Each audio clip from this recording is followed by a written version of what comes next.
two completely different teams. Every team's going to find their own identity, and bringing in a lot of new players, a new coach, you're just trying to figure it out. I think this kind of goes back to Steph's last question. The drama surrounding Caitlin Clark just took another unexpected turn. Fans who had eagerly circled the Indiana Fever's showdown with the Las Vegas Aces on their calendars were hit with disappointing news. Clark would not be suiting up. For a league hungry for superstar rivalries and ratings, this was a massive blow. The highly anticipated face-off between Clark and Aya Wilson, arguably the WNBA's two most electrifying players, was cancelled before it could even begin. This wasn't just another game scratched off the schedule. It was supposed to be a marquee moment, a statement night for the WNBA.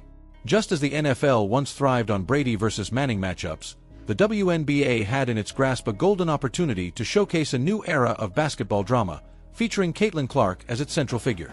But instead of spotlight action, fans were left speculating about her health, her timeline, and, most disturbingly, whether she might miss the All-Star game entirely. Clark's absence is more than just unfortunate timing. It's beginning to raise eyebrows and concerns among fans and analysts alike. Her comments following her June 29th outing were cryptic yet determined. "I'm doing everything I can to put myself in a position to play the next game every single time." But that commitment hasn't translated into time on the court, leaving some wondering if the issue is more serious than anyone is letting on. In some corners of the internet, whispers are turning into theories. One particularly grim prediction surfaced: her season is over. She needs surgery. They're just using her for viewership in attendance. While nothing has been confirmed, the speculation itself paints a picture of uncertainty. And for a player as pivotal to the league's current momentum as Clark, uncertainty is a dangerous thing. Even if this is a precautionary rest period, the timing couldn't be worse. The All-Star Game is just weeks away, and it's no coincidence that it's being hosted in Indianapolis, Clark's WNBA home.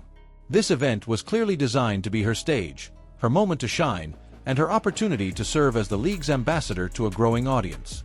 Without her, that spectacle dims considerably. Last year's game flirted with 4 million viewers. This year, many believe it could finally break that barrier, but only if Clark is on the court.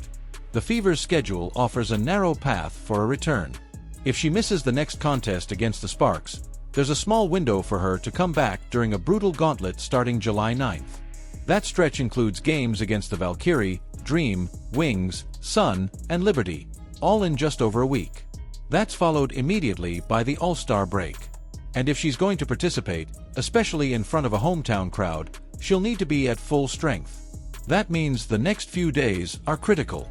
While Clark sits on the sidelines, her presence is still being felt in another unmistakable way, through sneaker sales. On June 30th, Nike released her brand new Caitlin Clark x Nike Kobe 5 Pro PE sneakers. They vanished almost instantly. It wasn't just a standard product drop. It was a cultural moment. 13,000 pairs were rumored to be available. They sold out in minutes, before most fans could even refresh their browsers. The frenzy reflected just how deep Clark's impact runs, even when she's not on the floor. Nike confirmed through a rep to Fox Business that the Kobe Bryant-themed sneakers were officially out of stock in record time. These weren't just shoes. They were symbols. And they came with a hefty price tag, $190 at retail, which quickly inflated on the resale market. Within hours, pairs were being flipped for well over $350, with some listings hitting as high as $642. One size 12 pair was listed at that astronomical price, while a men's size 10, Clark's most common fan demographic, hovered around $480. Why the frenzy? It's not just the design, although that helped. The shoes are laced in Indiana Fever navy blue with fiery accents of red, orange, and yellow, a bold nod to her franchise.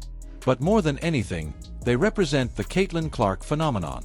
She's not just a rookie. She's not just a shooter. She's a cultural event every time she steps on, or off, the court. And Nike knows it. That's why they locked her down in a reported 8-year, $28 million deal back in 2022. And now, the investment is paying off, even while Clark rests and recovers. The spike in sales doesn't just prove Clark's marketability.